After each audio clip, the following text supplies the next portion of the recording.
Assalamualaikum warahmatullahi wabarakatuh. Perkenalkan, nama saya Bella Rahayu dengan NIM 1930604060, Prodi Manajemen Zakat dan Wakaf, Fakultas Ekonomi dan Bisnis Islam. Baik, di sini saya akan menjelaskan dua materi sekaligus, yaitu tentang pesan persuasif dan direct request. Baik, yang pertama yaitu perencanaan pesan persuasif. Perencanaan pesan persuasif juga memerlukan perencanaan yang baik. Pada dasarnya, setiap perencanaan yang baik dapat membantu untuk mempercepat pencapaian tujuan suatu organisasi dengan baik.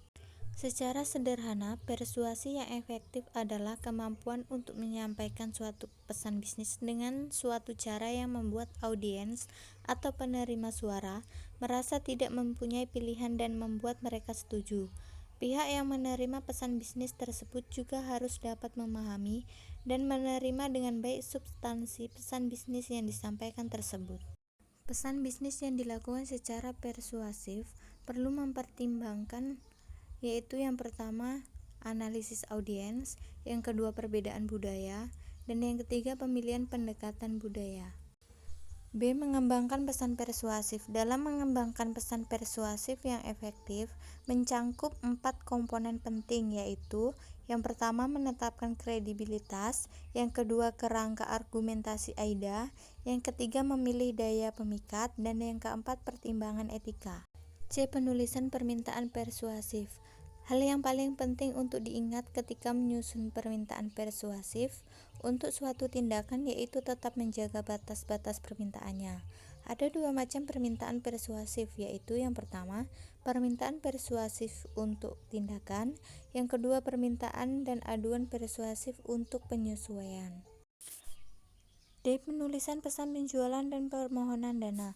Ada dua jenis pesan persuasif, yaitu surat penjualan, surat permohonan, dan surat bantuan dana. Surat ini meliputi brosur, formulir jawaban, atau surat-surat khusus lainnya. Perbedaan pesan penjualan dengan pesan permohonan bantuan dana. Pesan penjualan biasanya dikirim oleh organisasi yang berorientasi pada laba untuk melakukan persuasi kepada pembaca untuk mengeluarkan sejumlah uang atas produk mereka sendiri. Sedangkan pesan permohonan bantuan dana biasanya dikirim oleh organisasi yang berorientasi non-laba. Materi yang kedua yaitu direct request. A. Pengorganisasian direct request.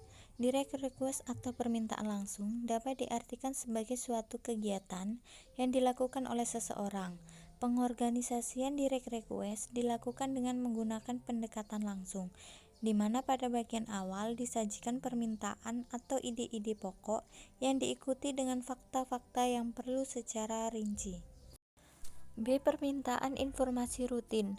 Dalam suatu organisasi bisnis, surat-surat permintaan rutin perlu diperhatikan dengan baik. Dalam suatu organisasi rutin, seringkali digunakan memo dan surat-surat untuk disampaikan berbagai pihak. Dalam surat direct request terdapat beberapa pilihan, antara lain yang pertama pembatalan atas suatu pesanan produk, yang kedua pembatalan atas kesalahan penagihan produk, dan yang ketiga koneksi atas kesalahan dalam peta pembayaran. D. Surat undangan, pesanan, dan reservasi.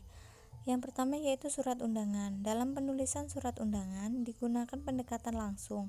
Dalam hal ini pendekatan langsung mencangkup 3 hal komponen, yaitu ide pokok, penjelasan rinci, dan penutup. Yang kedua yaitu surat pesanan dari reservasi. Ketika suatu perusahaan melakukan pemesanan produk kepada perusahaan lain, maka perusahaan tersebut dapat menulis surat pesanan dengan menggunakan pendekatan langsung. E. Permintaan kredit. Dalam surat permintaan kredit, selain data pribadi Anda, jenis usaha, jumlah kredit yang diminta harus didukung dan dilengkapi berbagai dokumentasi penting serta prospek bisnis Anda di masa depan. Baik, mungkin itu saja sedikit penjelasan dari saya. Saya akhiri. Wassalamualaikum warahmatullahi wabarakatuh.